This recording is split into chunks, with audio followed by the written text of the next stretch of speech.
صباح الخير عليكم. النهاردة هنعمل مع بعض البطاطس بطريقة مختلفة. يعني احنا مش هنحمرها ولا هنهرسها، هنعملها بطريقة مختلفة لكن هتبقى لذيذة جدا وطعمها فعلا مميز وحلوة خالص.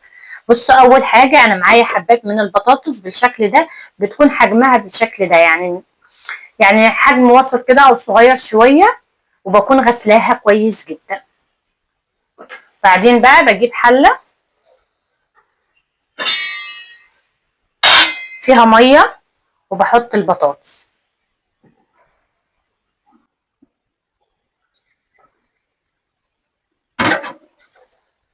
هنجيب بقى البوتاجاز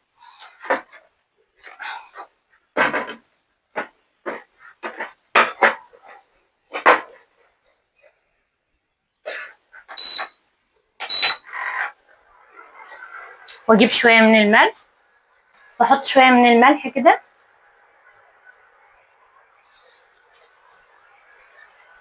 وهغطي عليهم وهيسيبهم حوالي 10 دقايق كده يتسلقوا. هنشوف بقى البطاطس.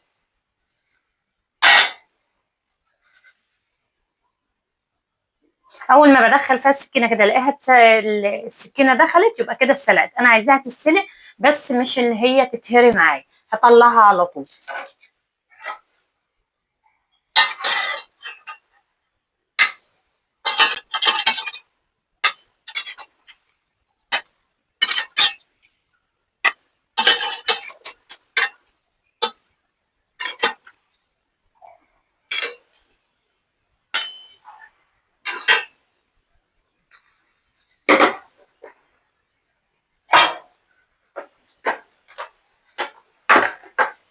بعد كده همسك حبايه البطاطس هقطعها كده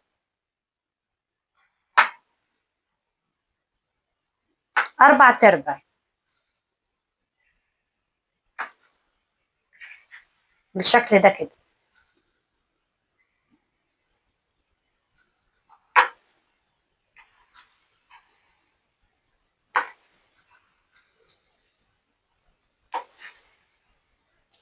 بقطعها 4 بالشكل ده. طبعا انت لو حابه تعمليها بقشرها مفيش مشكله، حابه تشيلي القشره سهله جدا ان انت تشيلي القشره بالطريقه دي.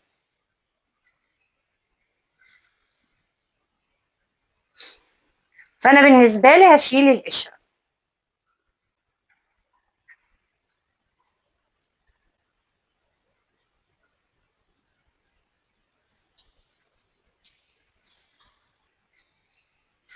هقطعهم كلهم بالشكل ده. بعد ما خلصت كل البطاطس بالشكل ده وقطعتها 4 بالشكل ده، بعد كده على البوتاجاز في طاسه بحط حوالي معلقتين من الزيت،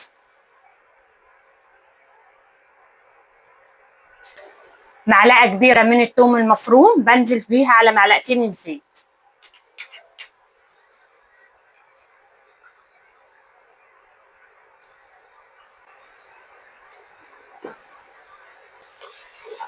بعد ما ريحه الثوم طلعت معايا بنزل على طول بحبتين من الجزر مبشورين او جزره كبيره،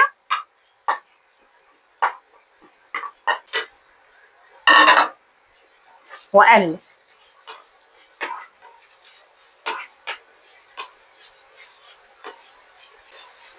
هنحط البهارات بتاعتنا بقى، شويه من الفلفل الاسود حوالي نص معلقه، نص معلقه صغيره من الملح، نص معلقه صغيره من البابريكا.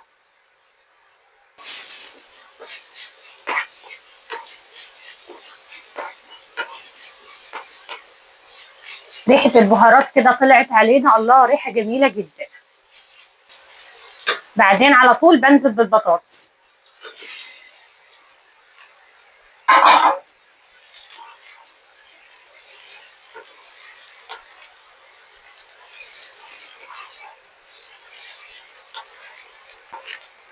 هقلب فيها كده، هديها تشويحه.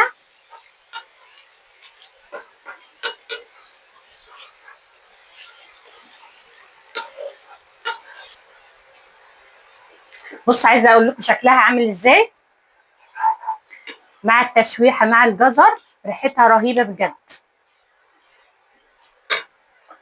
وبعدين بقى بحط ايه شويه من الكزبره على الشبت او البقدونس على الشبت، الخضره اللي انت بتحبيها حطيها، بتخلي طعمه لذيذ جدا.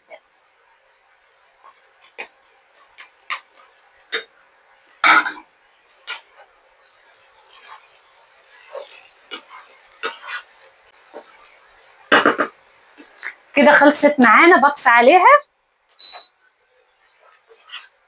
نعمل سندوتشات كده.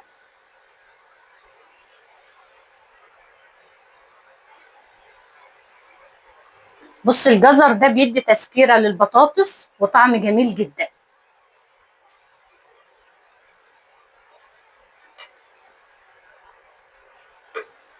ولو حابه تحط طحينه نحط شويه من الطحينه، شويه كده من الطحينه عليها.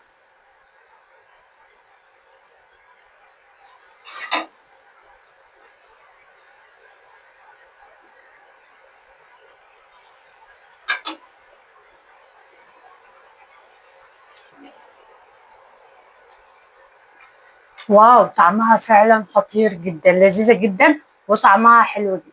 تدوق يا انطونيوس؟ خد.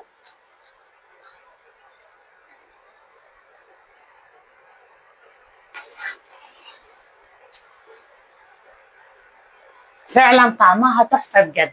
اتمنى بقى ان انتوا تحطوا لي لايك للفيديو وشير للفيديو، ولو لسه ما اشتركتيش معايا في القناه اشتركي وفعلي الجرس على الكل عشان ينزلك كل الفيديوهات الجديده.